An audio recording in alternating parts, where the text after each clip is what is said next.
You are now tuned into the truth frequency. We are TFR. TFR.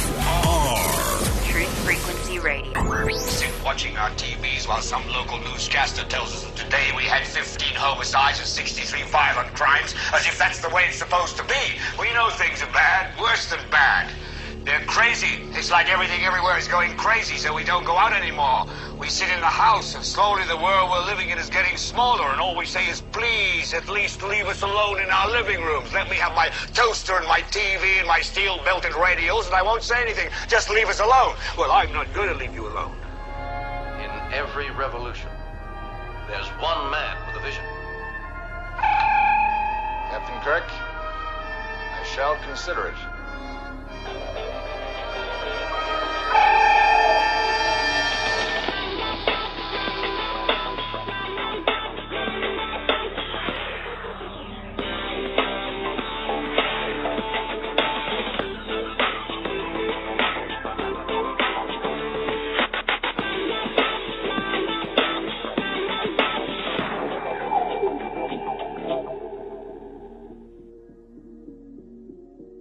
I've been a participant in some of the most insidious lies and witnessed to deeds that no crazed man could imagine. I spent years watching you from my lofty position to know that you were the one I could trust.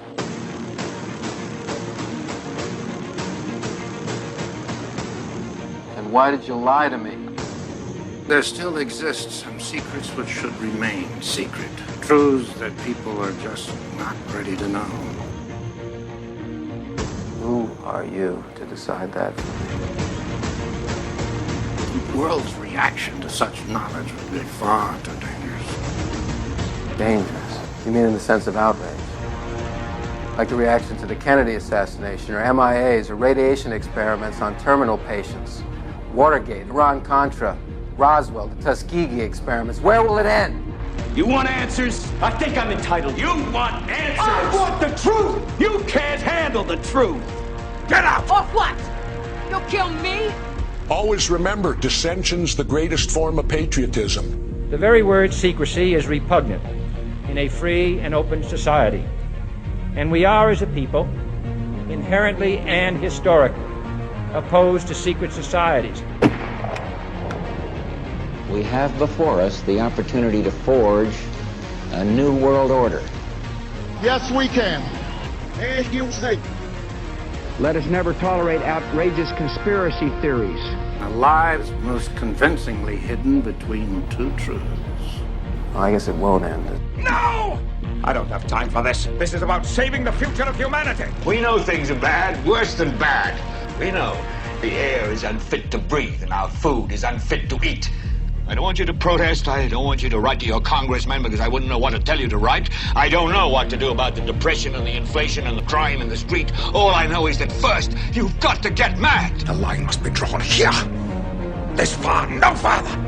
I want you to get up right now. Go to your windows, open them, and stick your head out and yell, I'm a human being.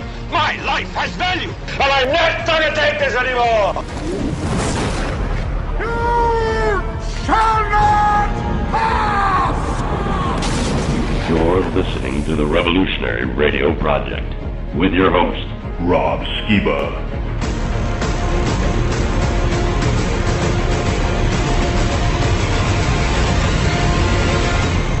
Hello and welcome to the Revolutionary Radio Project. I am your host, Rob SKIBA, and of course, you know what that means whenever I play that intro. That means the conversation tonight is going to involve, in some way, shape, or form, conspiracy or conspiracies. In fact, this is going to be a very old conspiracy that apparently is still playing to this day. My guest tonight is an author named Gary Wayne. He's written a book called The Genesis 6 Conspiracy: How Secret Societies and the Descendants of the Giants Plan to Enslave Humankind.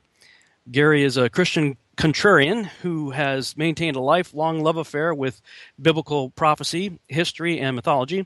His extensive study has encompassed the Bible and Gnostic scriptures, the Quran, the Bhagavad Gita, Gilgamesh, and other ancient epics, language, etymology, and secret society publications. And I've been hearing a lot about him from various other people who are familiar with my work, especially with regard to what I've done regarding what I call the Genesis 6 experiment. And so I have not yet read his book, but I have heard about him. So I'm really excited to have him on tonight and to dive into his book. So without further delay, Gary, are you there, sir?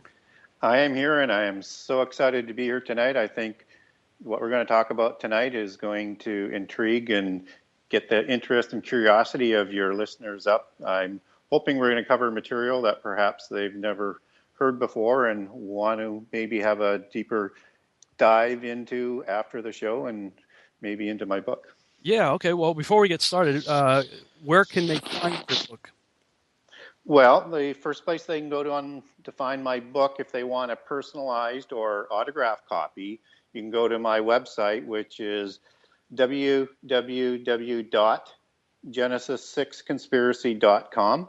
And on there's a buy from the author button that you can go onto, and you can put whatever detail you would like on for the personal autograph.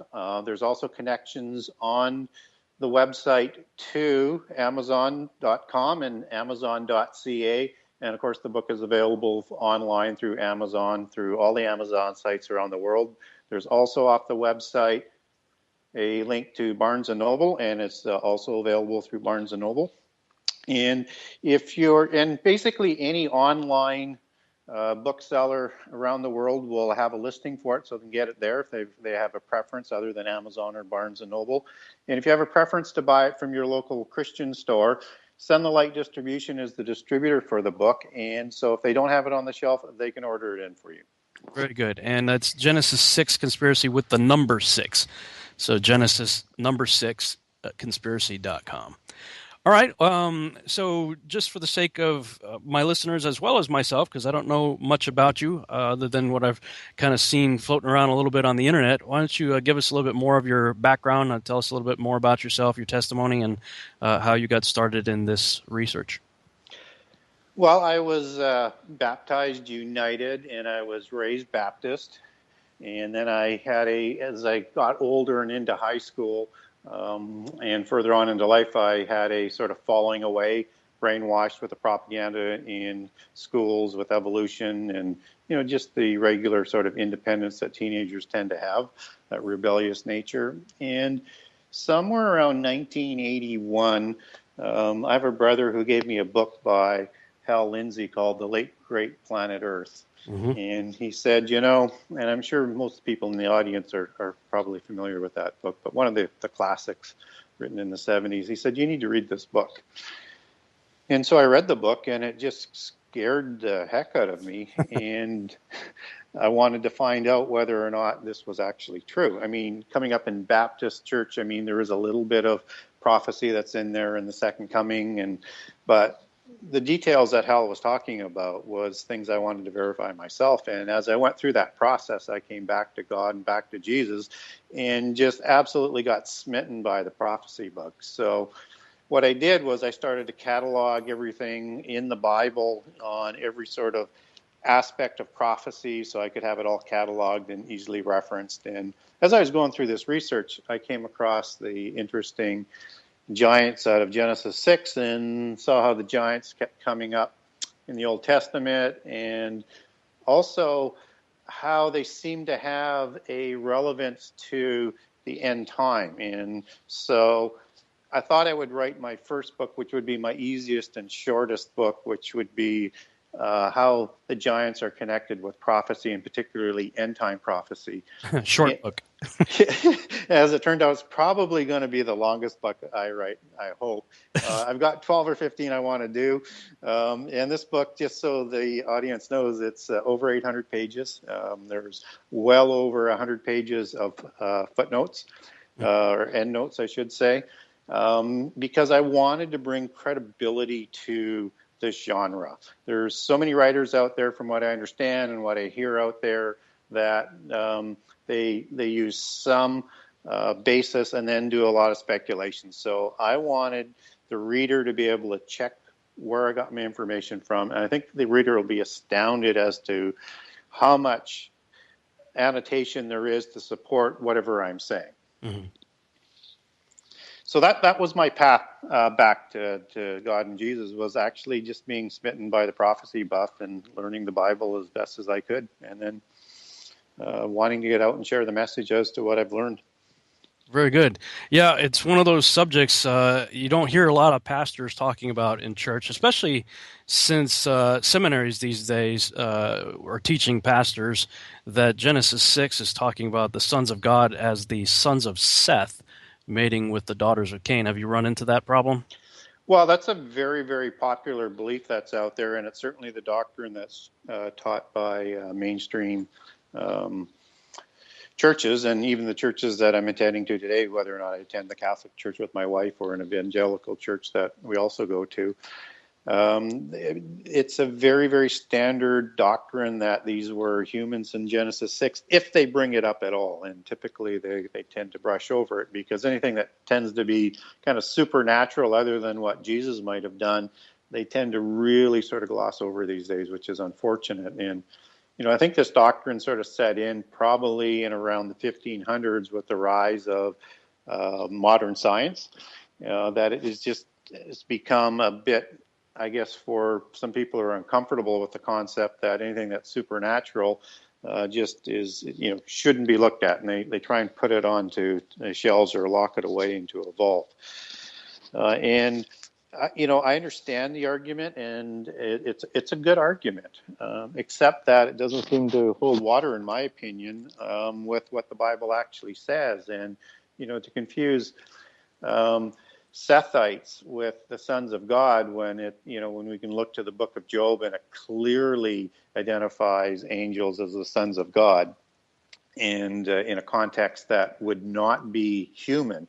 So if we're looking at these sons of God in Genesis 6 as being human, and they tend to say, well, let's go to the New Testament and let's go to the Pentecost, where Christians are being brought in and grafted into the new covenant in an adoption process as sons of humans, as opposed to sons of any, of God, or sons of angels or anything like that, and to inherit the new covenant along with Israel and Judah. So they're using a New Testament argument that is clearly an allegorical adoption to what's being done in Genesis 6.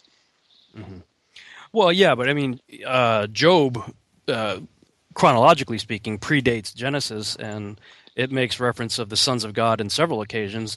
One most notably when it's talking about the sons of God being there singing and rejoicing at creation. So clearly that can't be the sons of Seth. Exactly. And I'll cite all three of those in the Sons of God chapter in the book. But certainly 3 times in Job, the sons of God are noted as angels. Yeah. Yeah, I was just clicking through your website while we were talking. In your first chapter, chapter 1, Heroes of Old, you actually have a graphic I created right there. Yes. That's one that I did. That's pretty cool. That's the first time I had heard your name. There was a fellow by the name of Troy on Facebook who said, did you get permission on that? I said, not permission, but on the website I have where I've taken the pictures from, I've shown where they were derived. So that's the first time I'd heard your name. Yeah, no worries, man. This is the kind of stuff that you find these things all over the internet. You just do a Google search on giants or Nephilim, and you find these kind of stuff. But so let's kind of start with chapter 1 then. Heroes of Old. What's your take on that? Well, what I start off with is in Genesis 6:1 to, right through the first 4 or 5 verses there. And what I'm talking about in chapter 1 is where it says the offspring were produced were giants or Nephilim, depending on which translation that you're talking about, and that they were men of renown and heroes of old. And so I take that right at the beginning of the book, and I said, what Genesis or Scripture says as a whole continually is using words that are there for a reason and a particular meaning, and nothing is there by chance. And when we look at, and I'll talk about in the first chapter, just to sort of bring this full circle, is that we see superheroes today. They're like demigods, whether or not you're talking about Superman or Spider-Man, but they're these superheroes that are better, stronger, faster, live longer, whatever the personality trait to this particular superhero is it's a reflection back into the times of antiquity. And if we look at what hero defines that, its ancient meaning is demigod, and the offspring of a human and a god. And so if we look at Genesis 6 in that sort of aspect, all of a sudden in the Bible we have this talk about angels, sons of God, mating with human females and producing demigods and giants. And so I'm just introducing the reader in chapter 1 to the idea that there's a lot more going on in prehistory than what people think. And there's a lot more going on in prehistory than just Genesis 6. So my book quickly moves into from identifying that these were the daughters of Cain and the sons of God were fallen angels. And I'll cover that off in the first couple of chapters. But then I'm going to move into what was also going on in the antediluvian world. And if people aren't familiar with the term antediluvian, that just means pre-flood. So if I use that word again, understand I'm talking about before the flood, and if I go post-diluvian, that'll be after the flood. And so if we go back to what happened with Cain and Abel and what happened with Cain, that is sort of core to what's going on with the creation of the giants and the conspiracy that starts in the antediluvian world. And so Cain produces this whole bloodline of descendants, of progeny that's listed also in Genesis. And the first son of Cain is Enoch. Just as there's an Enoch in the Seth line. Well, we move through and the names are quite similar, and we get into an interesting individual by the name of Lamech. And then he's got several sons, one being Tubal-Cain, one being Jubal, and Nama that are listed. And we're not really told a whole bunch about it, but these are very, very, very important figures. And they're talking about some sort of almost mundane sort of sciences, but it's hinting at something that's going on that's significantly more than what first meets the eye. And so what's going on around the giants is what happens before.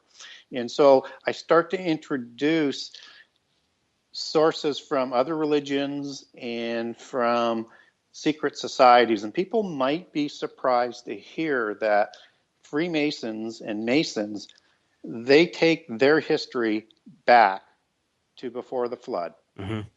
And that their history begins with Cain and Enoch and Lamech and the four siblings, or the four progeny of Lamech, who I named before, Nama, Tubal-Cain, Jubal, and Jubal.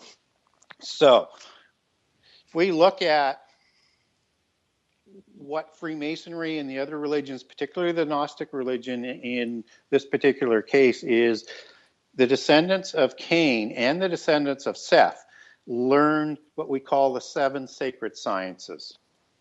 And the 7 sacred sciences is what propelled the antediluvian age to heights that possibly might rival our own technology and maybe even beyond. And that is quite prevalent when you get into all the other different parallel sources to the Bible around the world. Now, just in case there's some people out there that are very, very dogmatic as a Christian, everything that I do in the book, in terms of bringing outside sources, I will weigh against what it says in the Bible. So if there's some Christians wondering whether, how far sort of away from the Bible I'm going to go with it, then they can rest assured that everything that I write about in the book, I measure against what's said in the Bible. And if there's listeners out there that are saying, well, how Christian is this? I'm going to give you so many sources and so much information from places that you've never heard of before that, or never thought that information would be there, that you're going to find that there's a good balance. And I let those other sources speak for themselves. I'm not trying to let them speak for themselves. But they say Freemasonry, and I use a book by Albert Mackey called The History of Freemasonry, where it lists all of these legends out. Do you find that, because I run into the same problem, because I will quote from Enoch or Usher or Jubilees or the Copper and the Gost or Epic of Gilgamesh or any of these other sources, that some of these people, especially Christians, will go completely ballistic on you because you deviated from the accepted canon. Yeah, and I think you have to be very, very careful with it. But if you do weigh it against what it says in Scripture, you're all you're doing is providing more context. Right, exactly. That was my contention. Is like, look, these books are not written in a void, and they say in real estate it's location, location, location. Right, it's the key. But like, you hear so many people, pastors and whatnot, saying that with Scripture it's context, context, context, and well. But part of the context is understanding the environment within which the writers lived, and what other. When you read through some of the writings of Solomon, for instance, it is very obvious. I went through the Sumerian epics and was reading all of his creation.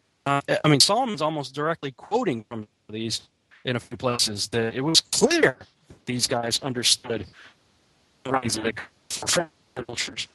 Absolutely, and people will also be surprised to learn that Solomon, and I believe it's because I let them speak for themselves in the book, and I'll talk a little bit about this, is the other side, and particularly the secret societies, and in this case the Masons as the older society, not necessarily the modern ones, but they do take all of those legends and it's all part of their rituals and everything. They claim Solomon as a grand master of Freemasonry and a sorcerer.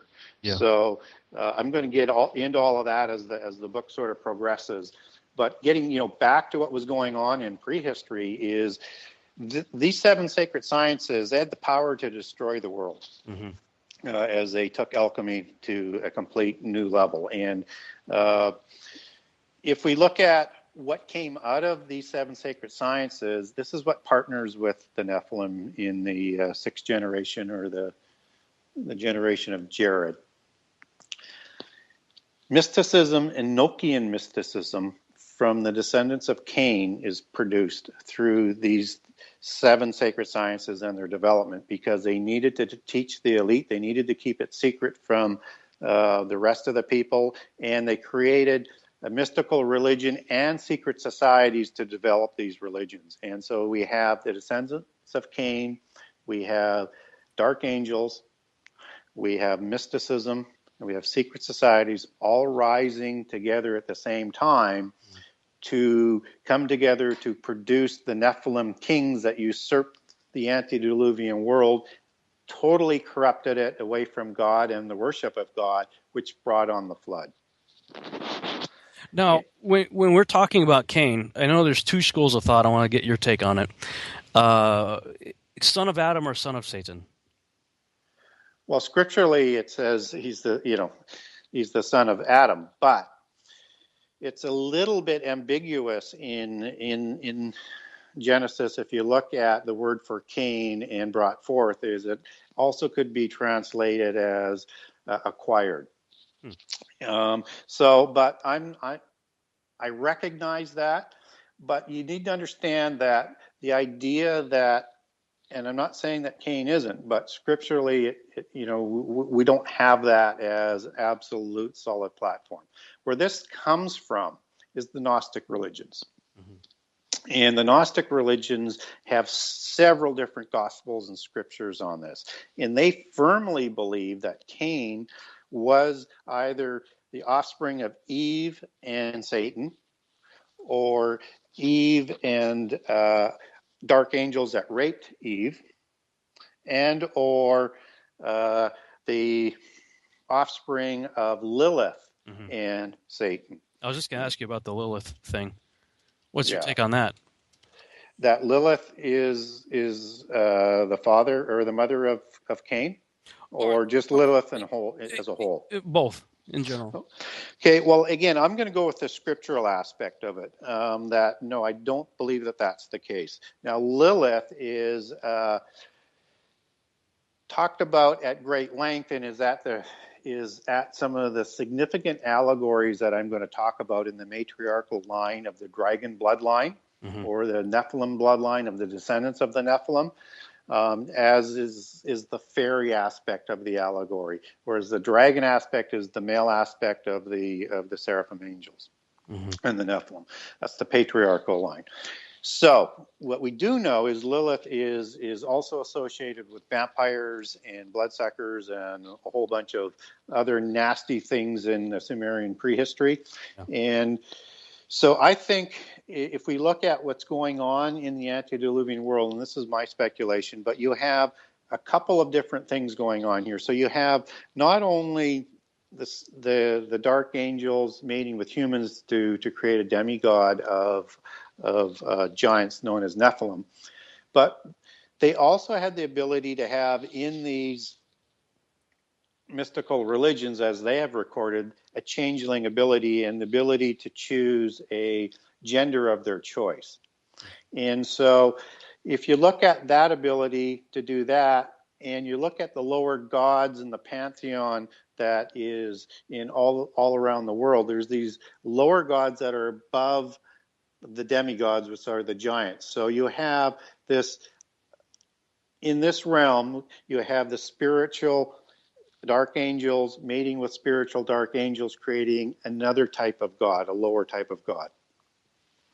And I think that's where these other lower gods come from in the pantheon of, around the world. And just so people understand, when I talk about the belief systems, there's not many belief systems. There's monotheism, which Judaism and Christianity, and this might take a few people aback, but essentially Islam is based on.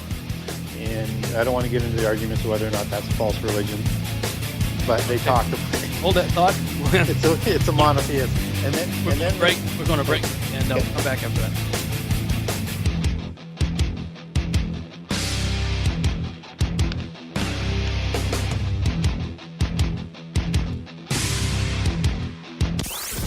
The Rundown live with Mike and Kristen, Monday through Thursday on Truth Frequency Radio.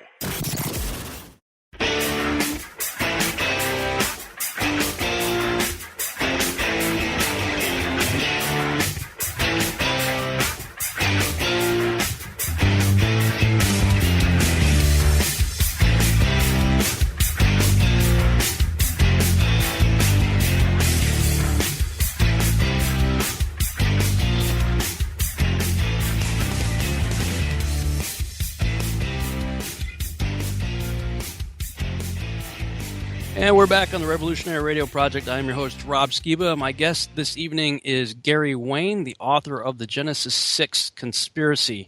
And we're addressing the antediluvian world before the break, the world before the flood. I got a question for you. I personally do not believe in the serpent seed doctrine that Cain was the offspring of Satan. I've heard the arguments. I'm well aware of them. I believe that he's the actual son of Adam and Eve. However, there can be no question that Cain went down a dark path. Whatever your view is, or whatever anybody else's view is, obviously he went down a dark path. And the Kabra Nagast says that it was they kind of blend the Sethite theory with the angel theory by saying that the sons of God were indeed angels, but they mated with the daughters of Cain. Did you find anything along those lines in your research? Well, certainly I utilized the Kabra Nagast on that as well.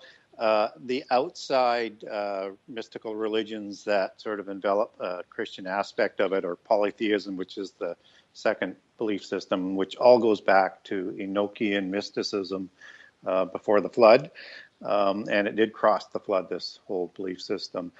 The Gnostics talk extensively about that. So, yes, they do believe that the descendants of Cain, only from their perspective, though, is that the descendants of Cain were not evil.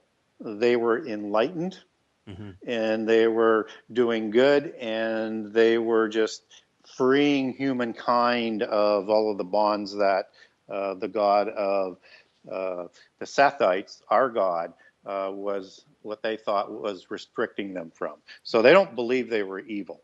So you found then, it sounds like, that they sort of followed the Enki route. I mean, when I was reading the Sumerian myths, it seems like Enlil is like sort of their twisted, distorted version of Yahuwah, our God, the God of Abraham, Isaac, and Jacob. And Enki, they kind of flip everything. It's like they were both sort of instrumental in creation, but Enlil just wanted everybody to, be mindless drones serving him and whatnot. And Enki's like, no, I want them to have wisdom and understanding and et cetera, et cetera. Did you sort of follow down that path, or is that what they're talking about? Where they sort of, it's like Lucifer's the good guy, because clearly in the analogy, Enki's he's Loki in the Norse mythology, or he's Satan in the biblical understanding. Exactly, and they, in the Sumerian mythology, you have essentially Enki and Enlil as equal, and Enlil was the god that brought on the flood, just so that everybody sort of understands what we're talking about. And above them would be the universal life force. But Enki, big bad Enlil, he got mad at the noise of the people, so he's going to wipe out the world with a flood. But Enki in the story is the one that warns Utnapishtim, I think it was, or whatever their version of Nimrod. Ziusudra or Utnapishtim, whichever version you want to go on it. Yep. Yeah, of Noah, saying, okay, the big baddie's going to wipe out the world, so I'll help you with this ark thing.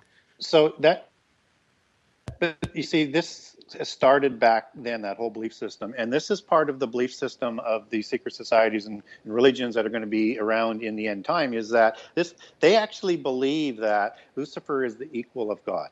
That is the propaganda that they've been taught, and that's what they teach all of their people. And they believe they will win the rebellion in the end time. Mm-hmm. They actually believe they can do it. They do not believe our God is all-powerful, omnipresent, omnipotent. They believe he's just another angel, powerful angel, but equal to Lucifer. And that's what they teach. Yeah. And this all begins in the antediluvian world, this whole belief system. I've seen an interview, you've probably seen it floating around, where there's a high-level Freemason being interviewed on the street, and he's talking about Lucifer the same way we would talk about Jesus. He's like, Lucifer is it. He's the enlightened one. He's the angel of light and blah, blah, blah. Yes.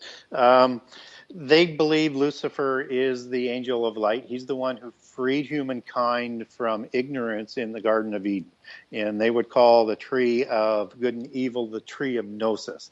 And in this cult of knowledge religion that's mysticism, that they believe that the more you learn and the more you're able to discipline that knowledge will help you evolve into becoming a god. And we hear that in the conversation between Satan and Eve, that, if you eat of that tree, you can be like God. And that's where this whole thing comes from. And I'll cover off that in detail in the book. So does it go further back than the Enki myth, or is that pretty much where we start to see the beginning of that whole idea? Well, it is constitutive in every religion around the world that's polytheist. It's in every culture. There are these two gods. It is the same pantheon in every religion. They just have different names in all these other religions. But did you find that the Sumerian is, as the oldest text that we have out there, is that sort of where it originates, or would you say there are texts or support for that idea further back beyond the Sumerians? Well, the Sumerians are the last recorded prehistory that we have, although I'll cite an instance in the book where they've discovered some texts that are Sumerian that predate the Sumerians of Mesopotamia, and that comes from the Tartarus region. And again, it's all linked with the rise of the Nephilim after the flood and their heritage before the flood. So, but really, if you go back to it, that's the oldest record that we have that I'm aware of. If there is records that are older than that, then I'm not aware of them. But as far as I know, that's the oldest that we have. There's another argument that I often encounter, and that's where, like King James says giants, the Hebrew is Nephilim in Genesis 6. And some will say that the giants were here first before the sons of God came down because of the way it's rendered in English. I don't personally subscribe to that idea, but what are your thoughts on that? Well, typically, you've got three different terms being used there. You've got the sons of God, the Ben Ha-Elohim, you've got Nephilim, and you've got Gibberim. Mm-hmm. And that's where kind of the confusion sort of comes in. So what's the difference between Gibberim, which is men of renown and heroes of old and evil potentates? Yeah, well, Nephilim can be Gibberim. So Nephilim can be heroes of old, and they can be evil potentates, and they can be men of renown. And they were the kings both before and after the flood. And they started all the modern kingships and the dynasties. A human can be Gibberim, and he can be all of those things, but he can't be Nephilim. Mm-hmm. And so if you look at the text, it's got the sons of God going to human females, producing Nephilim, who became the men of renown. So if you look at it accurately on how it was originally written and how it's still written today, it tells that in a straight line that all the Gibberim or the heroes of old connotation is giving a description of what they did with their powers. And it's interesting that when you get into the Greek classics, they also talk about the Titans as being heroes of old and men of renown. Yeah, I saw that Josephus likens the first generation Nephilim to the Titans of Greek mythology. Did you find that the Bible as well as multiple ancient cultures seem to describe generations in sort of a succession, like where you'd have you had the Jubilees, for instance, would talk about the great giants, the Nephilim, the Eljo, the Eliud. You have the Sumerians talking about the Anunnaki, the Ogigi, and the Greeks talking about the Titans, Olympians, and demigods. So it seems like there was like this succession of giants that came from the original first generation. Yeah. So, I mean, if people aren't aware of it, you've got the same story being told all around the world. And whether or not there are 7 different mountains that this was done on, and the Bible is just sort of a Sethian account and the descendants of Seth, we don't know. But what we do know is every culture on every continent, in every religion, in every legend, in every mythology tells the same story, where gods went to female humans and produced demigods. And they're known as Titans or Anunnaki and 1,000 different other names from around the world. The Tuatha De Danann would be another one. And you can go on and on and on. It doesn't matter whether or not it's in India or China or Japan or North America, all have the same story. And it's amazing that they tell exactly the same story, and that these giants, created from either angels or gods, depending on your belief system, caused the flood. Yeah, it's so. I mean, you have multiple cultures from all around the world, all describing in various different. There some of the details vary, but describing the world being destroyed with water, a number of people and animals being saved, but the flood coming as a result of whatever evil taking place as a result of the gods or the angels or whatnot coming down and having interaction with humans. Your book, we sort of covered the first 4 chapters a little bit here in our conversation. Chapter 5, though, you've got a title here: "The Schism of Antediluvian Freemasonry." What's going on there? So this information, according to Freemasons and the Gnostics was taught to Adam in Eden, the 7 sacred sciences. And again, this knowledge was taken to a level that could destroy today's world or the antediluvian world. And so when Cain left, we now have 2 different branches that were developing this knowledge from heaven, in combination with the perversion that the descendants of Cain did with this knowledge and the development of mysticism and sun worship and everything that goes along with that, is that there was additional knowledge that was provided to the descendants of Cain from the dark angels and the 7 sages, the 7 leaders of the cult centers of the antediluvian world, according to their belief system, taught them the most. And some of those would be people like Azazel, which most people might be familiar with. They may not be familiar with the other names of the angels, but that would be one that they might be familiar with. And so the Sethians, who were agrarians and vegetarians at that point, they did use astronomy and whatever sciences as active practitioners to develop their own society. But what the Cain descendants did was they took this to a whole different level, and all for the disrespect of the God of the universe. Yeah. So, I just lost my train of thought. I had this great question I was going to ask, and it just went right out the window. Yeah, I remember. Did you? So that's I'm sorry. And I didn't finish off, Rob. I guess I should have said. And that's the schism from using this knowledge for the respect of God and honoring God and worshiping God and everything that He's created for us, to the non-worship. And so you have the spurious brand and you have the pure brand of Freemasonry. Mm-hmm. And of course, Freemasons like to say they're the pure brand, and they like to mix themselves with biblical patriarchs like Enoch, but they confuse the Enochs. And Tubal-Cain is also a huge patriarch in Freemasonry. In fact, he's declared as an artificer of metals of the highest order.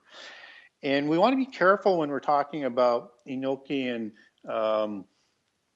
Gospels or Scripture. And I know there's references to Enoch in Jude and in the New Testament, and a lot of the church fathers quoted from Enoch. But remember, there's 2 Enochs, so we really have to weigh everything against what is said in the Bible. And so I'm kind of comfortable with the books of Enoch, and the books of Giants of Enoch are from the holy Enoch, the one that walked with God, the descendant of Seth.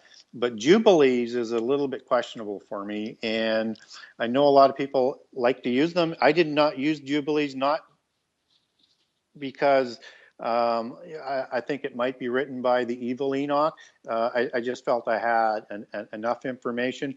But the Essenes, who I'll talk a lot about as we go through this conspiracy, as they come into the scene around the time of Jesus, they believed in Enoch, and they believed in the evil Enoch, and they are also part of the culture and the rituals of modern Freemasonry. But they held Enoch the evil, the Sabaism, the sun worship is their religion, and they held the Book of Jubilees in the highest regard.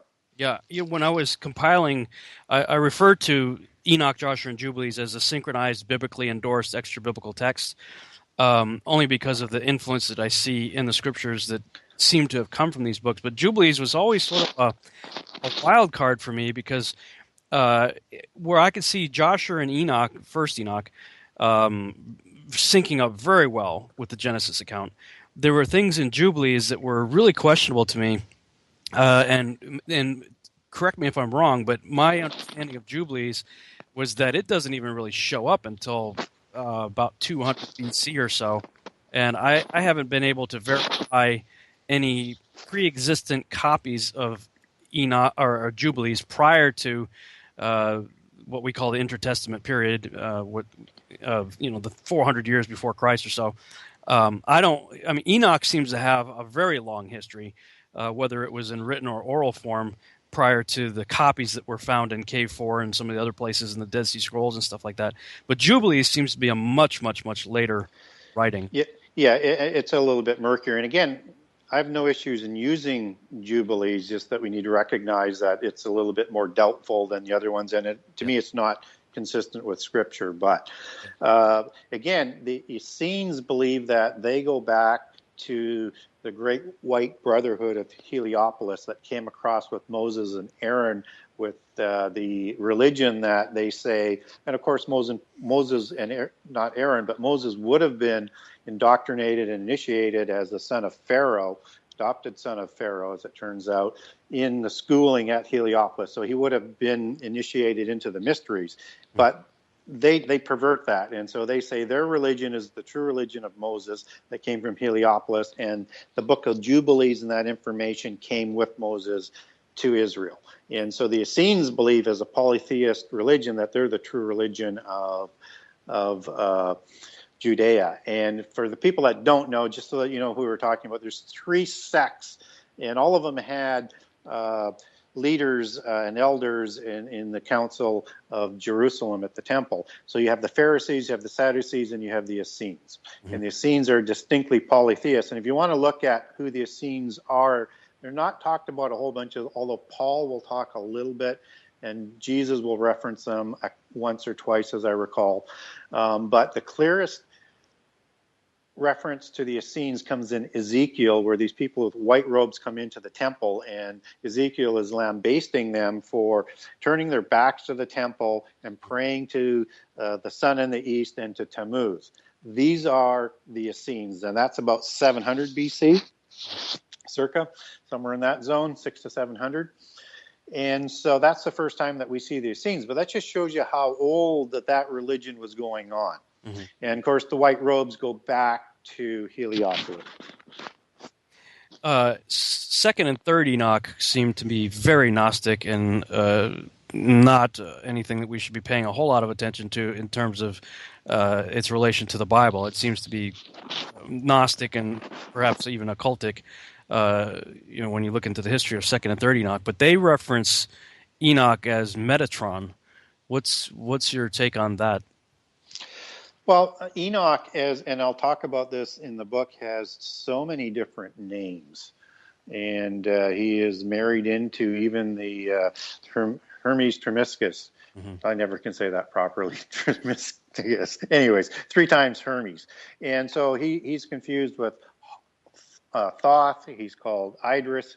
He's called Mercury, and this is a fusing in the Gnostic religion of Enoch, because this Enoch was very, very famous in the antediluvian world, and he's also crosses the flood sort of in spirit through Hermes, who discovers the 7 sacred sciences and partners with Nimrod at Babel. And starts the mystery religions again at Babel with Nimrod. And again, if people aren't aware of it, Nimrod would be the first Grand Master Superintendent of the Freemasons after the flood. And of course, Babel and the city of Babel would be their first act of masonry, as he's reteaching the people the operative aspects of masonry. And masonry is the 5th science of geometry. Also, then the patriarch of geometry in sort of after the flood would be Euclid. And again, all of these things people are going to find are all connected. Everything ties back together. Do you believe that the Tower of Babel was perhaps built on top of a prior location that may have existed before the flood? Well, that's a very, very good question, or a very, very good point. So, yes, I do. I do believe it was one of the 7 cult centers of the Sumerian civilization that was rebuilt afterwards. And I'm struggling to remember the name of it.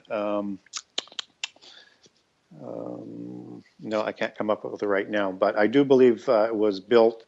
It was a city that was already there, and it was the home of the moon cult in before the flood. And all of this has religious significance with the rebirth of mysticism after the flood.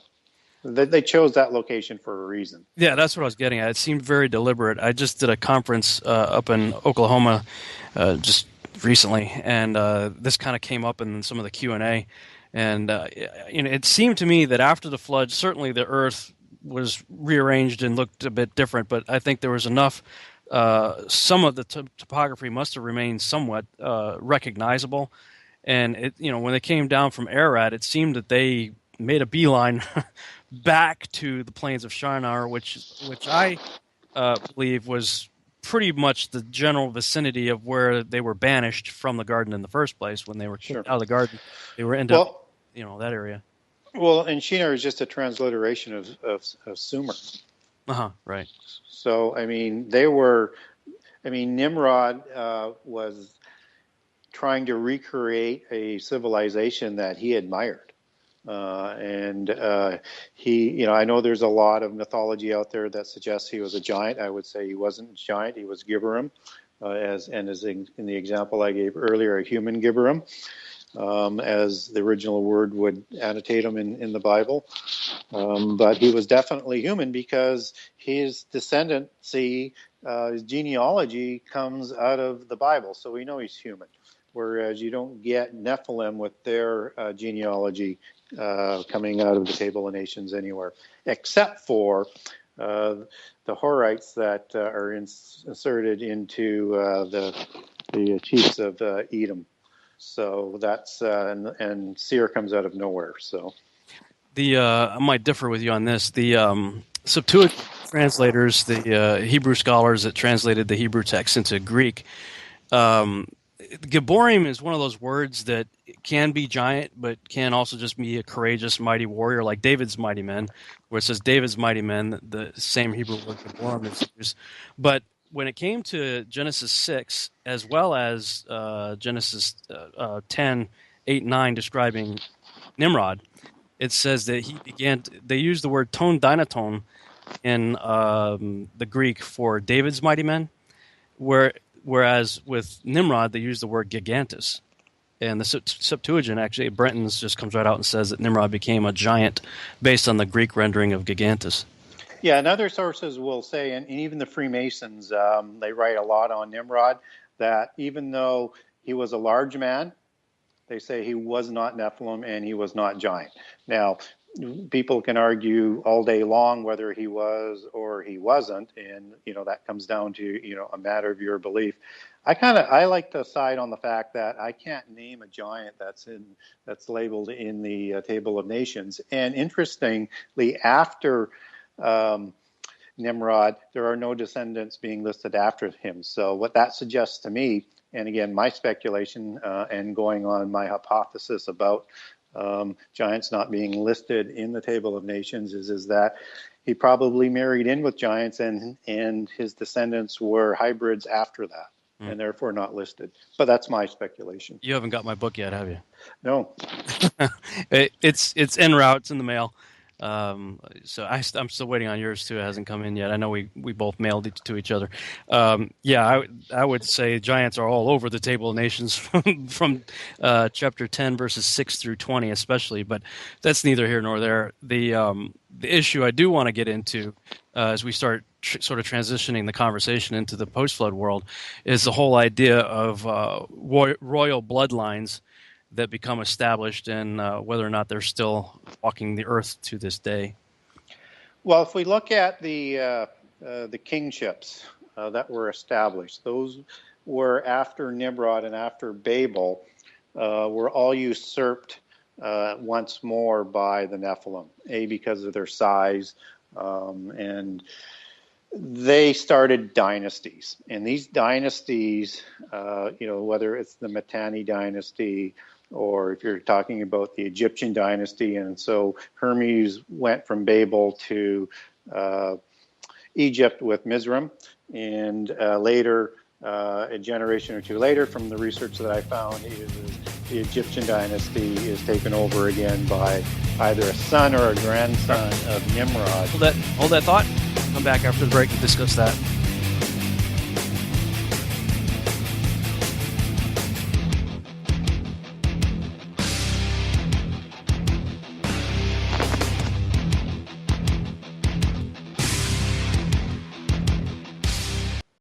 now tuned into the truth frequency. Your protection from deception. TFR. Truth Frequency Radio.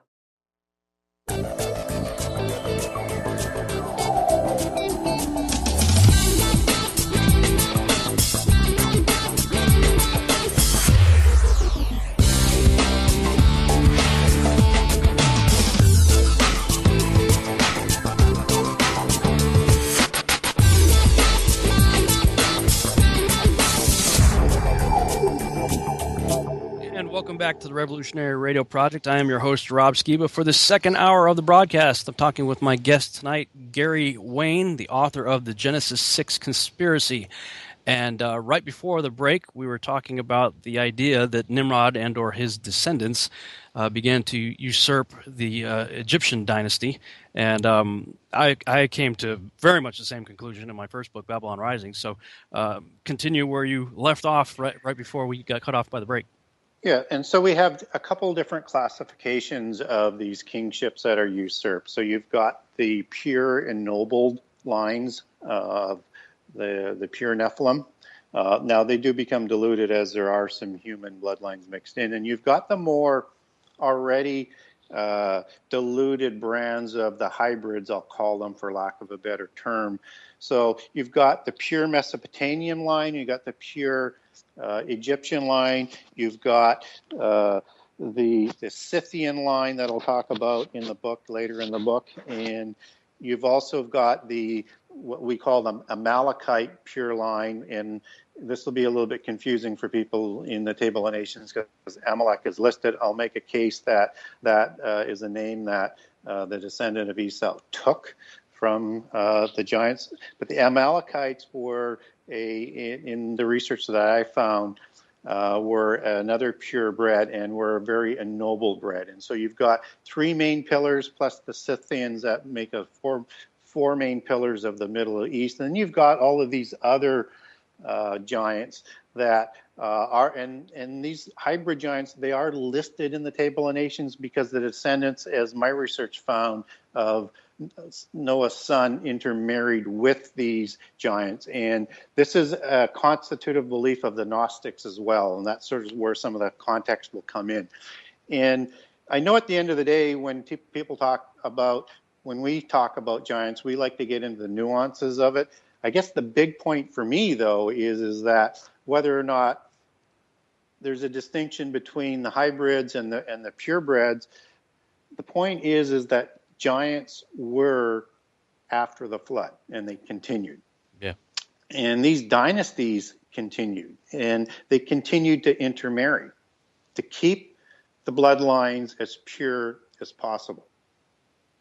And they continue to this day. That's what I was just going to ask. Have they continued to this day? And that would bring us to, I know we're making a massive jump right now from Tower of Babel to modern day, but maybe this is a good point to do that, at least for this particular aspect of the discussion. When I realized that all of our presidents are related to each other and related to one guy, King John Lackland, the signer of the Magna Carta, who created the Lord Mayor Parade that honors the Nephilim giants of Gog and Magog, it seems to me that this bloodline is still very much at work in positions of leadership around the world. Yeah, and you're talking about the Plantagenet. Yes, House of Plantagenet. And the Plantagenet connects directly back to the Merovingians. Yes. And that goes right back to the kingships of King Arthur and the Camelot dynasties. And there's an intersection that the Gnostics will bring in from the alleged descendants of Jesus. And through these dynasties that we're talking about in the last 2,000 years, whether it's the Grail dynasties, the Merovingian dynasties, the Plantagenet, the Stuarts, and these bloodlines continue today, and they truly believe that their bloodlines go back to Nephilim and to fallen angels. And it's why they continue to intermarry today. And I'll make the case in the book, if you want to go from connecting 6,000 years worth of dots in a hurry, is I'll make a case that the Antichrist will come from the bloodlines of the Nephilim. Mm-hmm. Yeah. Yeah, for sure. So Okay, that being the case, then, do our votes actually mean anything at all? In terms of? Selecting presidents.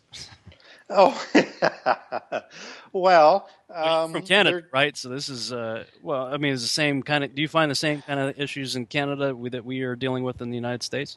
Absolutely. The powers of, let me backstep here, because when we talk about all of this, we are talking about the influence of the powerful elite and the secret societies. Mm-hmm.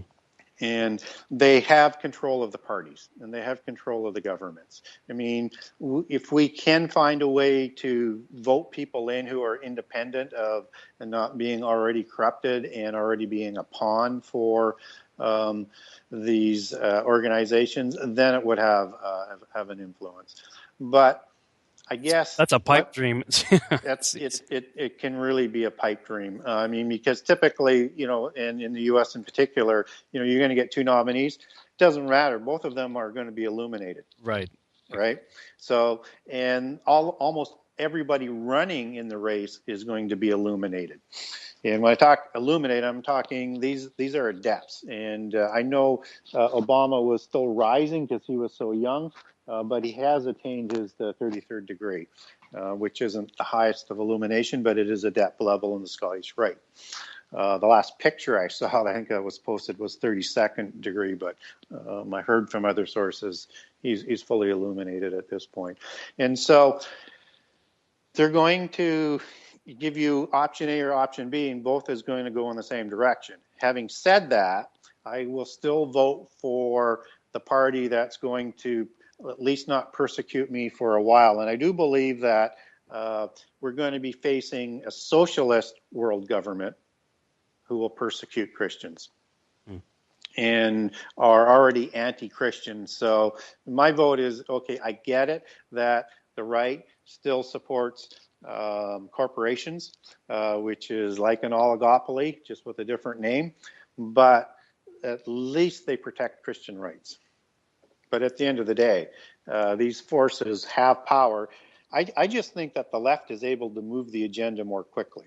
And it gives us sort of this false sense of comfort that if we put, let's say, a right-wing party in, is that, well, they're going to fix things. Well, it may not move as quickly, but it's not moving the peg back a couple of notches at any point in time. It seems like when you think of this left-right paradigm, if you've got, if you imagine, like, let's say, a long stick on a board with a peg on the left that says left and a peg on the right that says right, and you, let's say, right wins, well, then it advances that side. Then left wins, and then it advances the left side. But ultimately, that stick is still moving across the board, achieving the same end goal, if you will, just from different ends of the spectrum. Because, you get the left, it's like, kill all the babies. Okay, fine. They love abortion and all that stuff, and, women's rights to kill their babies and stuff. But then you get the right, and they take our babies when they're a little bit older, teenagers, and send them into unjust, unconstitutional wars. So they're still killing our babies. Either way, and this is coming from a guy who's been historically, when I believed in the political system, I was hardcore card-carrying Republican, as far right as you can get. But after when I wrote my book and saw what happened to Ron Paul, I was going, wait a minute, something's clearly wrong with this whole system. And I was a big W fan, huge W supporter, until I started realizing his family history.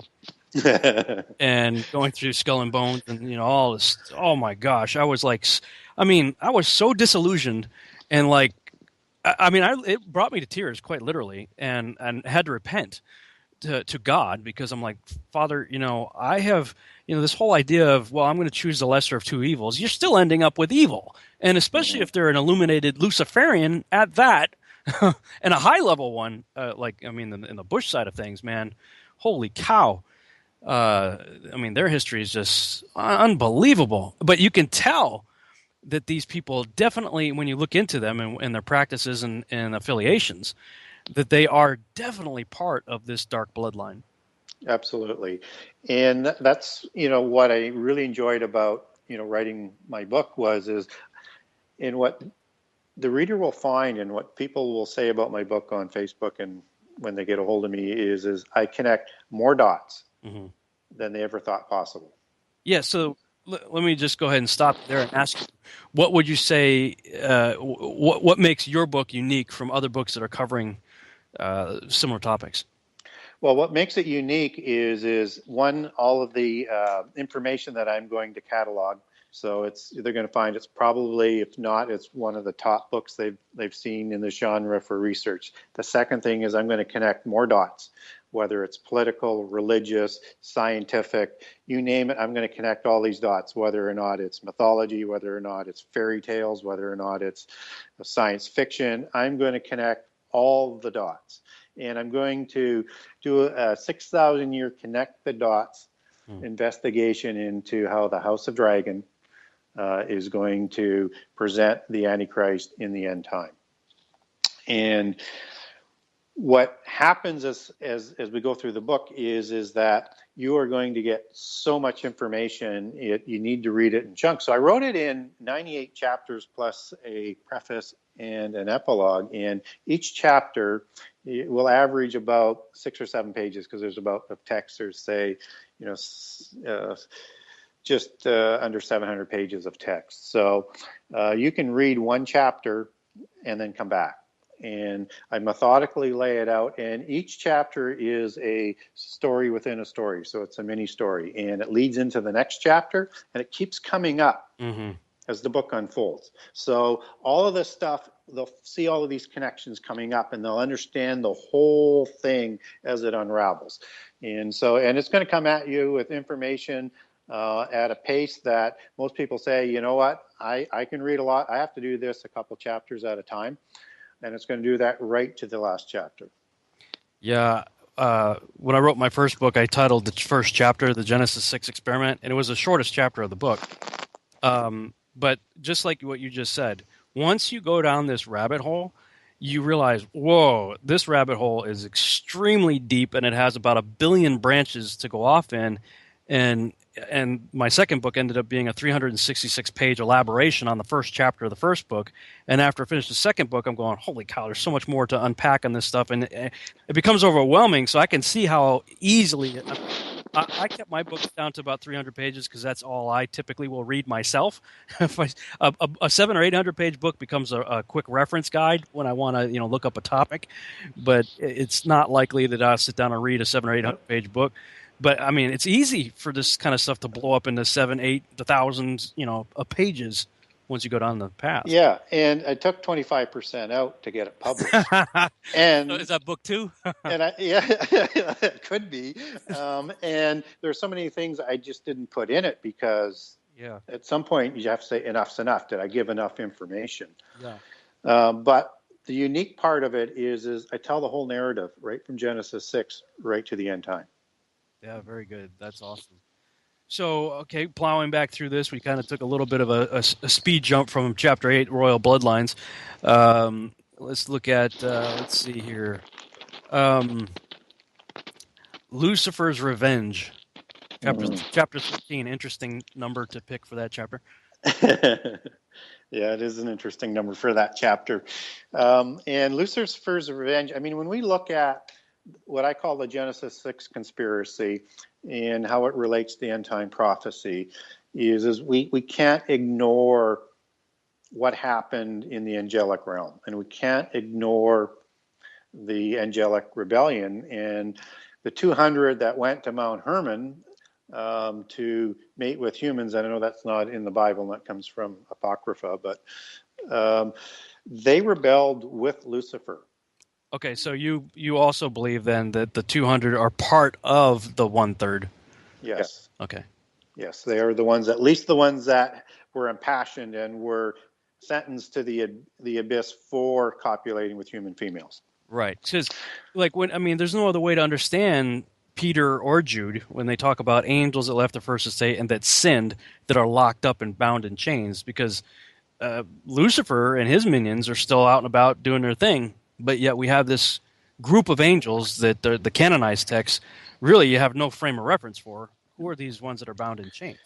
Yes, and these are the spirits that Jesus visits while he's in the grave. Yes. For 3 days, who sinned in the time of Noah, and what he's telling them is it's done. Yeah, I won.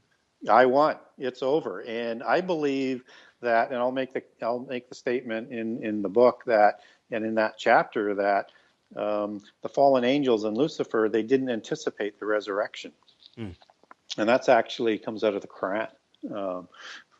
Where I got that, but it makes sense to me. But I don't actually believe Lucifer felt he could actually overthrow God. I mean, he would have walked amongst the fiery stones. He knew how powerful God was, but yet he still rebelled.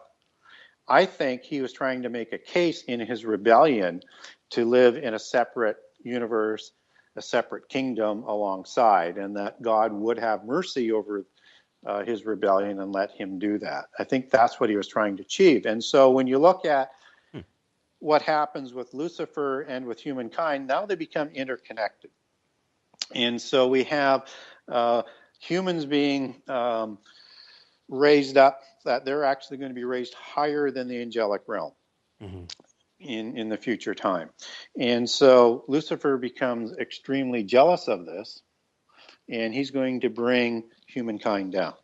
And he's going to try and demonstrate, I think, that humans they're evil, they're going to rebel, and so this is just going to help justify what we did. And I think what he would hope for is God would have enough grace to let them live in another universe or something like that. But we know how the story ends, and certainly with Jesus visiting the spirits while he was in the grave, he told them that. They probably already knew that, and so all they're trying to do after that is deceive as many as possible and bring about the rebellion in the end times. So the first revenge happens in Eden when Lucifer deceives Eve to eat the fruit of the tree of good and evil, and Adam also eats, and so we have the fall. That's revenge number one. The second revenge is that Lucifer convinces the fallen angels, the dark angels, a certain number of them, to go copulate with human females and try and enslave humankind and bring humankind down. And that's the second revenge. And the third revenge, you can say, is probably the end time, but he will deceive as many as possible. So I look at all of this, what humankind is going through, is completely connected to the angelic story. And it all comes to a rendezvous with destiny in the end time. It's a seed war. It started in Genesis 3. Yes, and it clearly says, and again, I'm not a fan of the serpent seed through Cain, although I recognize the polytheists and their beliefs in that. But I do recognize the seed of serpent, as it is said to Eve that there will be enmity between the woman and the serpent and their descendants, and I think that was a foreshadow to Genesis 6. Yeah. Okay, your next chapter following that, it's called The Blackheads. What's that? So section 2 is all about the global testimony. So what I'm looking to do with the reader is just to repeat sort of over and over and over and over. It doesn't matter which culture, that the flood story and the giant story in prehistory is the same story. And also, what comes along with it in this section is things like the seven sages and how the Atlantean mythology retells it, and how that's connected to these seven sages and the seven dark angels who led the seven cult centers and the polytheist beliefs. So, when you look at the mythologies from around the world, they're going to look at either 3 or 4 civilizations, but there was actually 7 seraphim angels that had cult centers in the Gnostic belief system. So there could have been as many as 7 civilizations as opposed to 3 or 4 from their belief system. And in the Chinese belief system, that's where the 7 mountains come from. And everything's all about 7 in Taoism and Taoism. So when we talk about these seraphim angels, in case people aren't aware of it, these are the angels that go back and forth, and where the messenger is a very powerful angel. And they were the governors of the earth that was awarded to them in Deuteronomy. They can look that up, Deuteronomy 23.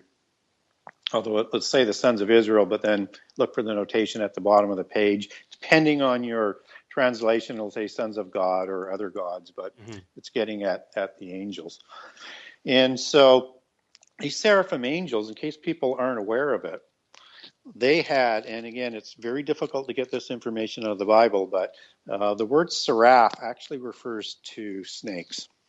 And I'll cite those references. It's in Isaiah, and I'll give you the other aspects where seraph comes up in venomous snakes and in Exodus and Numbers. But seraphim angels in the other religions had the face of a viper or a snake, and they had these wings. And so this is where the dragon imagery first comes from. The reptilians. The reptilians. Well, let me come back to that in just a second, because that's got a couple other little nuances in what my research found. But if we want to look at from a biblical scripture, look at Satan or Lucifer. And in his seraphic form, which he takes in Eden, he takes the shape of a snake to deceive Eve and then Adam. And in Revelation 12, he's known as the dragon and the great serpent. So that's his seraphic form. And Lucifer is both cherubim and seraphim. So, and wait. But the cherubim, aren't they the bull, the lion, the eagle, and the human face? Yes. But we have to recognize Lucifer as a cherub because he is called cherub in either, is it Ezekiel or Isaiah? Ezekiel. I think it's Ezekiel. Yeah. So I think we have to look at him as both, but certainly he's described in prophecy as a dragon and a serpent. Mm-hmm. And what is also learned from other sources is that the Nephilim looked just like their parents. So they had the face of a viper in their original generations. Yeah, so we've seen the stone carvings of people that have like the reptilian head. Yes. Are these the blackheads you're talking about, or are they something? No, those are not the blackheads. Those are the Sumerians, actually. Okay. And possibly the people of Day 6. That's another rabbit trail, but I'll explain. Wait. I'll explain that in the book. You can't fly by like that, launch a grenade, and just walk off. And that's the belief system of the Freemasons and the Gnostics, that there's 2 different creations, Day 6 and Adam and Eve as being different. Right. Different creation. And I'll talk about that in the book as well.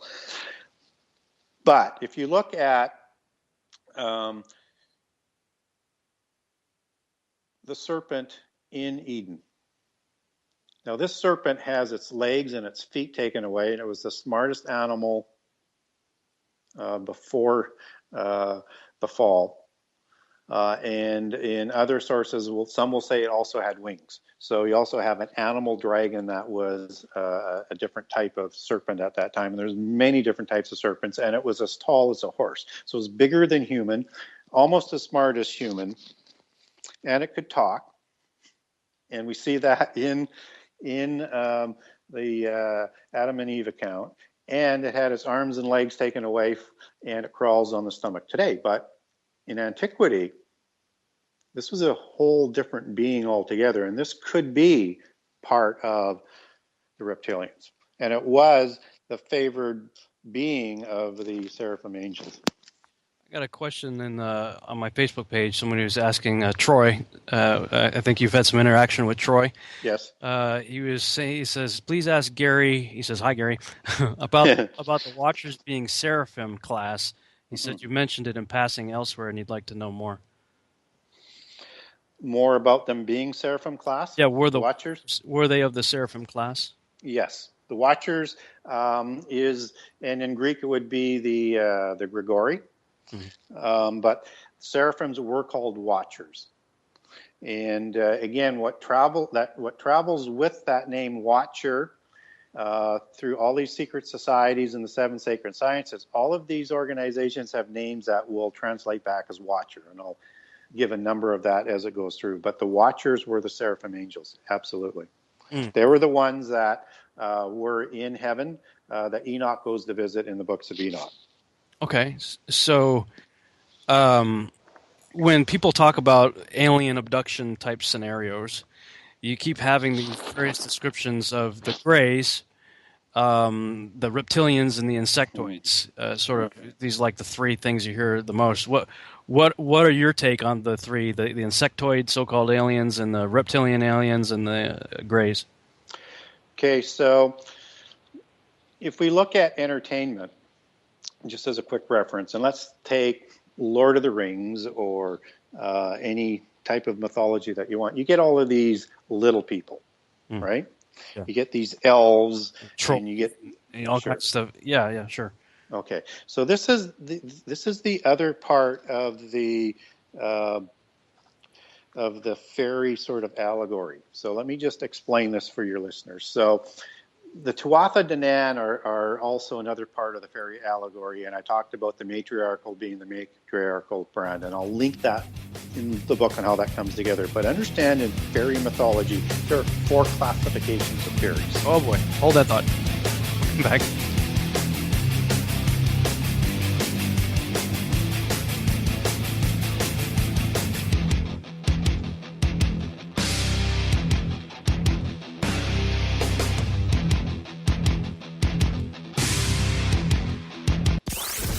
Radio Ranch with Robert Sales, Monday through Friday on Truth Frequency Radio.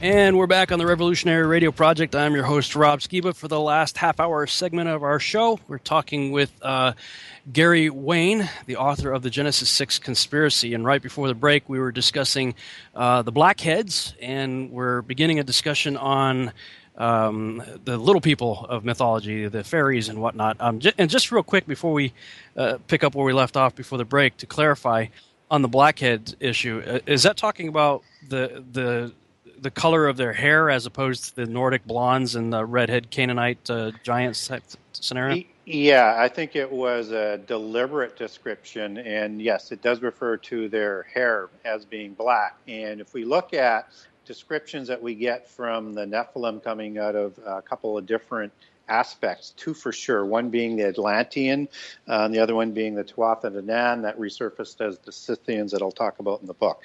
There was 2 distinct hair colors and eye colors. So you have the Nordic sort of ideology one where it's blonde and blue-eyed, and you have the red-haired and green-eyed one that were part of the Celtic Irish descent after the flood. So yes, I think the hair was absolutely a distinction in direct contrast to what the Nephilim looked like, who had also pale white skin. Mm-hmm. So, of course, I can hear some of my blonde hair, red hair, blue-eyed listeners freaking out right now. Yes, I have very pale skin myself, so and green eyes, so and I'm from Irish descent. So but that doesn't mean I'm condemned. I mean, all that means, there's probably, and as I believe, and certainly the Bible talks about Nephilim surviving, is this DNA is probably thinned out into so many different branches that many of us probably have some of that DNA or genealogy, but that means nothing. Right. I mean, it's what we believe and what we do. So. Well, I'm glad you said that, because I think some people have this idea that, oh no, if I've got genetic codes in me that was left over in the human race due to the copulation of angels with women, that they're condemned. And I'm like, no. First of all, God's not so concerned about your hair color and your eye color or your skin color. He's concerned about your heart and whether or not you're willing to repent and turn from sin and turn to Him for salvation. And I like it. One of my friends, Daniel Duvall, is another Nephilim researcher, and this conversation comes up a lot with Nephilim researchers. People ask, well, can Nephilim be saved? And his response to it was, I thought it was brilliant. He said, wherever the spirit of man and the heart of repentance is, salvation is possible. Yeah, I mean, judgment is the domain of God. We ought not to tread on that. Yeah. Let Him sort all that out. And yeah. But, it is an interesting point, because it gets into issues of like Rh-negative blood and things like that, which throws a real monkey wrench into the whole idea of evolution, because you don't find that in the primate kingdom, and yet 15% or so of the human population have Rh-negative blood. Yes, it doesn't seem to be a natural part of human evolution. It was inserted somewhere, somehow, whether you believe it's Cro-Magnon or fallen angels and Nephilim, or however, it comes out of nowhere. Yeah. And it is concentrated. Yeah, inserted is a really good word. I do believe that's exactly what happened. But this is what I try to tell people. I'm like, look, we have this idea of fallen angels, and we think Hollywood. We think what we've seen in Hollywood for fallen angels, but a fallen angel, if we can use the term genetically speaking, is identical to a good angel. They are called fallen only because they chose to sin. Rebellion is what made them fallen. But they are, genetically speaking, they would look identical to the good angels. So, if in fact there are still genetic remnants passed on through the insertion of their codes, if you will, into the human race, so what? So what? Exactly. It's just a physical body. It's not your spirit. Right. And I can hear microphone noise there, so I'm not sure what's going on there, but no problem. So anyway, yeah, I know we got a little sidetracked on that. I just wanted to clarify that because So we were going to talk about the fairies, and that's and how that sort of links in with the gray aliens, and I'm not going to link this part into the insectoids, but before I did that, I just wanted to I did Troy a bit of a disservice. So the seraphim is a specific rank. The Watcher and the Grigori are a specific rank, a very powerful rank of the seraphim angels. And there's an interesting thing on the seraphim angels in the Gnostic Gospel, The Origin of the World, and actually describes what they look like. And sort of a quick description on that is they were described as serpents that had long, narrow faces, prominent cheekbones, elongated jawbone, slanted eyes, and thin lips. And so all of a sudden that's going to all start saying, hey, there's, except for size of the Nephilim, if the Nephilim look just like them, there's some interesting correlations to the gray aliens. So let's get into the fairies. So the fairies have 4 classifications. The first one is a spirit, angelic, fallen angel, depending on how you want to define that. It comes from another planet, but they're recognized in fairy mythology as rebelling from God. The second classification are earthborn fairies. So we would know those as Nephilim. The third group is called daemons or demons, and they are a ghost-like spirits. So I look at that as the spirit of the Nephilim whose bodies died out, because their spirit may have been immortal in the first generation, but their physical bodies weren't.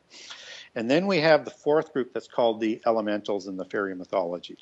And in the elementals, there are 3 distinct groups, being gnomes, leprechauns, and little people.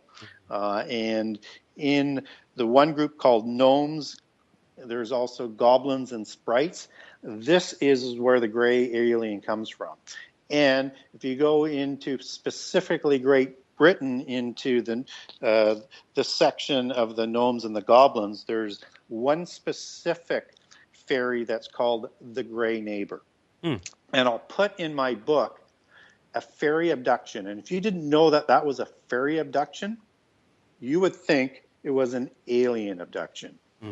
So these are gray, they're small, and they have the exact same description as the gray alien. They have flying machines, they abduct people, they experiment on them, they need an injection of blood to keep their genetics going because of all the interbreeding over the 6,000 years or however long they've been around.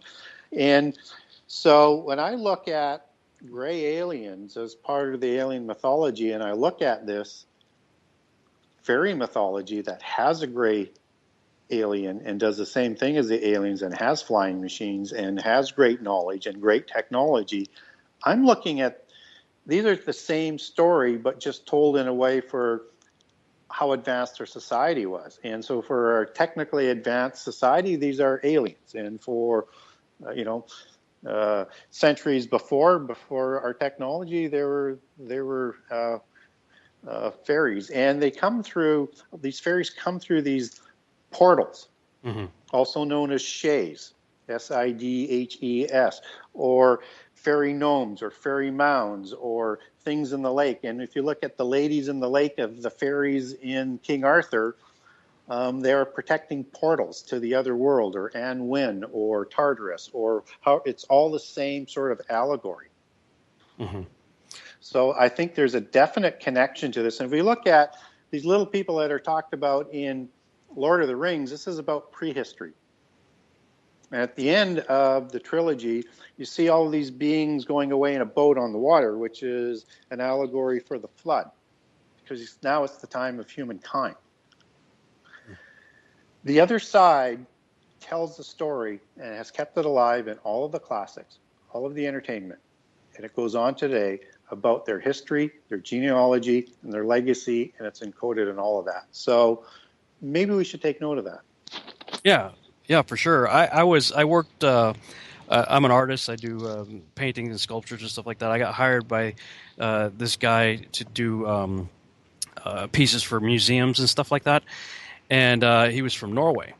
And we would have some interesting conversations. And one day, the conversation took an interesting turn regarding gnomes and trolls and things of that nature. And he got real serious. I mean, like the conversation just got real sober real quick. He's like, "Oh wait, we meaning Norwegians, we don't talk about that. That stuff is real, and you don't mess around with it." And I was like, and this was back in the early to mid '90s, before I'd really gotten too deep into this research. But it was really sobering to me because I was like, wow, I mean, this guy's saying this is real. And then years later, I met another friend of mine, Peter, who grew up in Greece and went through the Greek school system and everything like that before he came to the United States. And one day I was talking about the Greek mythology, and he stopped me at one point and he says, "Dude, you keep using the word myth." I said, "Let me tell you something." He said, "We were taught that as history, not mythology."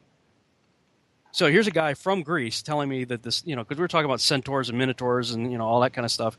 He's like, "No, dude, that's our history. The way you guys talk about Abraham Lincoln and George Washington and stuff, well, we talk about Apollo and the minotaurs and stuff." Well, and the Jewish people would look at it the same way. Right. I mean, the Old Testament is their history. It's not a mythology. It's their history. And so I also think that, we need to look at the days of Noah in the end time as to what happened. And Greek mythology can tell us a lot about possible DNA manipulation. Yeah. Well, I mean, there's a warning by Yeshua. He says in Matthew 24:37 that the last days would be like the days of Noah. So, I mean, and what I always say is, look, guys, Noah lived 950 years. We all talk about the flood, but there was a lot of crazy stuff going on in the 600 years before and in the 350 after. Yeah. That we may be looking at. Absolutely. So, I mean, I think the other side has their propaganda out there all the time, and it's in our face, and they're telling us what happened and what will happen. Yeah. And they're preparing the masses for what's coming. There's another character that shows up just as prevalent in my mind anyway as the various incarnations that Nimrod, I think, became known by, and that's this feminine character, this Isis, Ishtar, type of entity. What's your take on Inanna, Ishtar, Isis, and that entity? Well, in the mystical religion, it's dualist in a couple aspects. One being good versus evil, and that they're equal, and that other aspect is male and female. And so, in their pantheon, you have an equal line of male and female deities until it gets right up to the top of the apex. And so if we look at Isis or Gaia or Mother Earth, we're all talking about the same female main deity. And I'll actually take that back to Tiamat and Lilith and connect that back in the book. But this is a constitutive part of polytheism. And so when I talked about other gods being created, by these fallen angels in their belief system, that's how this comes about. And they're going to keep that belief system alive all of the time, because the matriarch is a very, very important part of their belief system. So what do I think? Well, it gets a little bit confusing at times, because if we look at a lot of the giants that came from the other religions, they came from, the female is named as Isis or Gaia or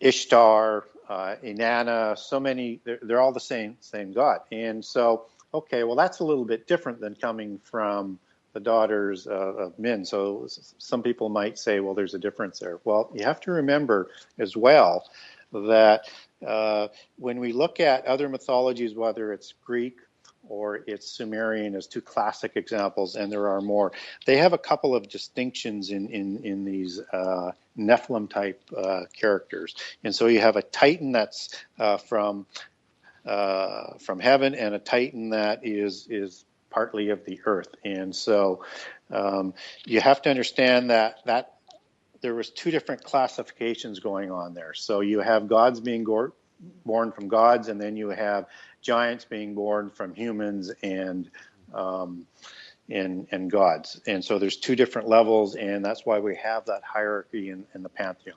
But it ultimately all goes up. And if you go into the Sumerian pantheon or the Greek pantheon, I mean, at the top you've got Zeus and Gaia, and you've got Enki and which one did Enki? Was it Inanna? Mm. I think so. That's what they're talking about. Well, was I clear enough on that, Rob? Yeah, I think so. In your research, did you find that that she was a pre-flood entity? That's what I found. I found that she was a pre-flood entity. Yes. Okay. Absolutely a pre-flood, and everything that came after the flood was based on all of the gods and goddesses of the antediluvian world. So Isis and Osiris would have been antediluvian gods, as another example, just as Zeus and Gaia were, right? So in the Sumerian, I forget which epic it was, talked that Ishtar effectively got in a spaceship. That's what it looks like, to avoid the great flood weapon that was about to come on the earth. So it seemed like she escaped the flood judgment by escaping Earth. Yeah, and again, you'll look into polytheism, that there are any number of ways that these giants or these gods escape. So most of the legends and the religions, when they talk about gods as opposed to demigods, they went back into space somehow, some way, or another dimension. But if we look at the giants, some of them survived in an ark. Mm. Some of them survived in a cloud. Some of them survived in a prison.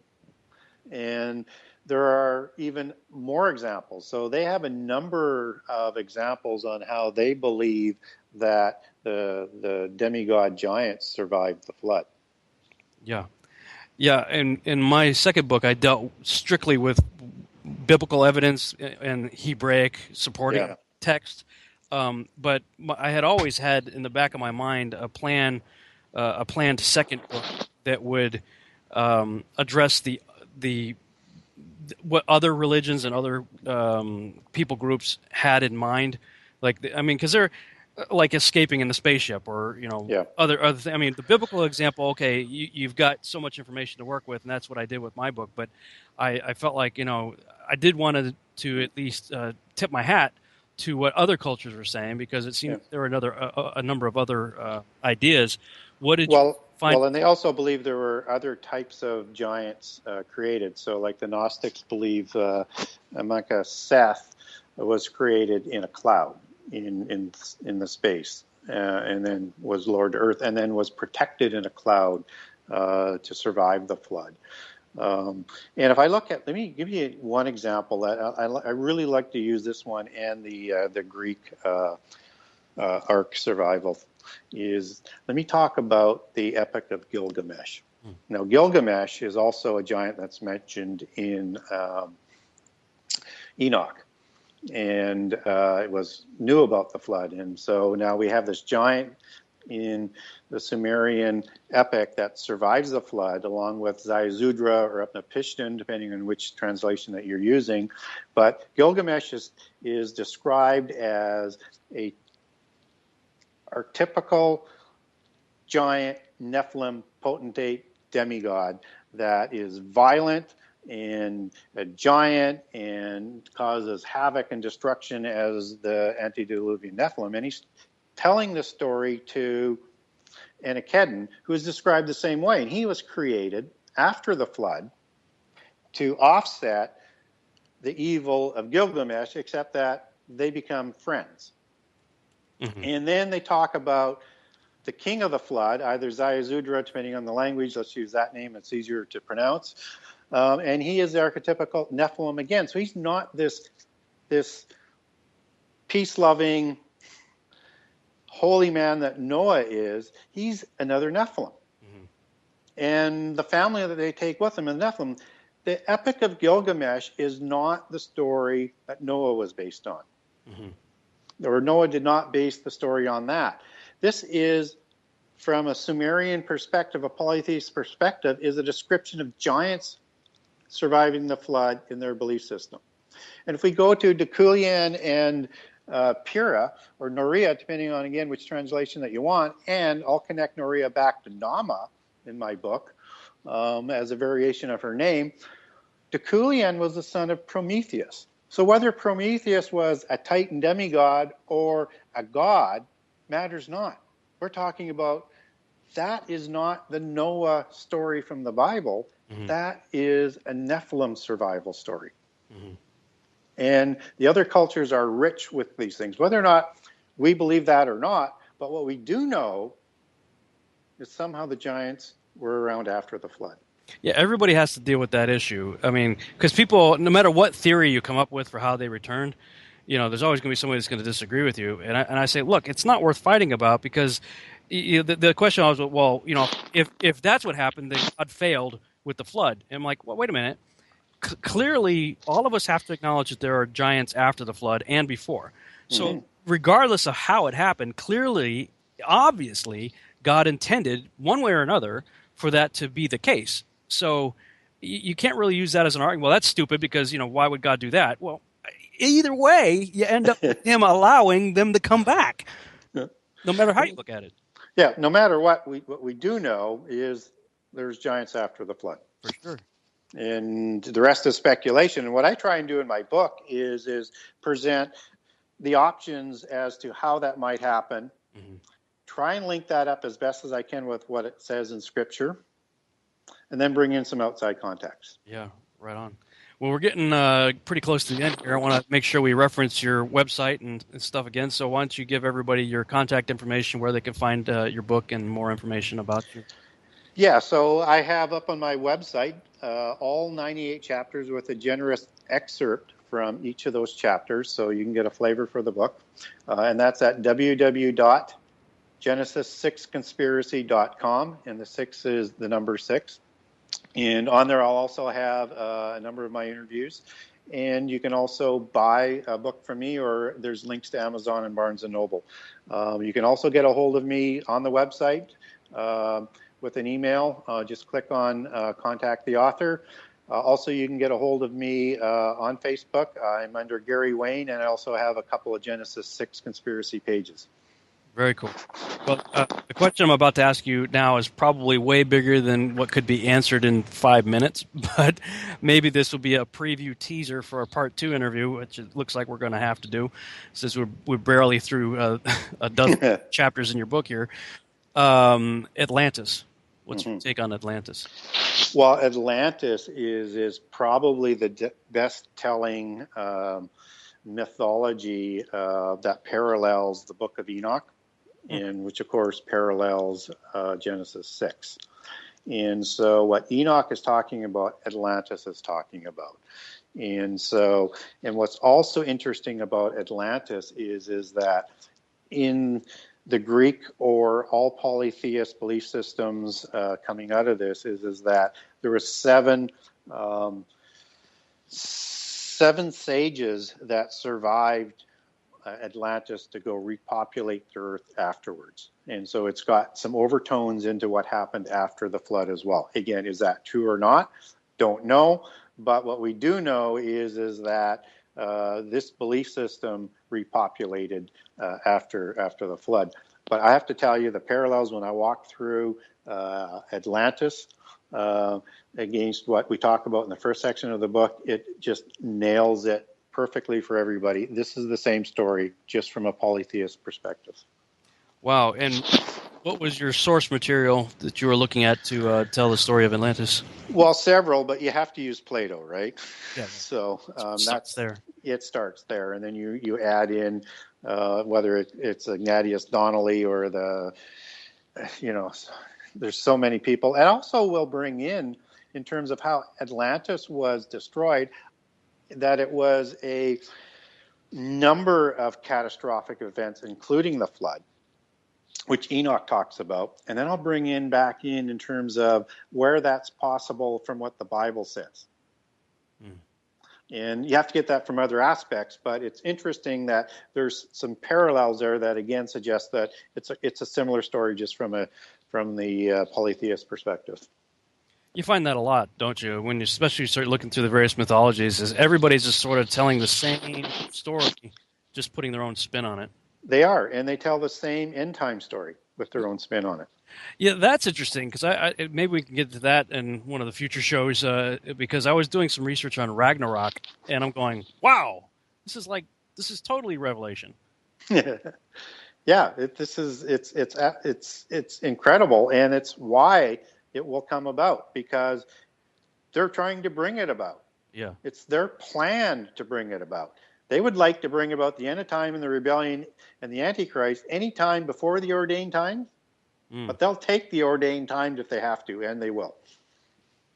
The final showdown, and it's do you think it's like payback, revenge for the flood? It's partly, yes. It's all wrapped in the rebellion and how disrespected they felt with the creation of Adam. All right. Well, Gary, thanks so much. Okay.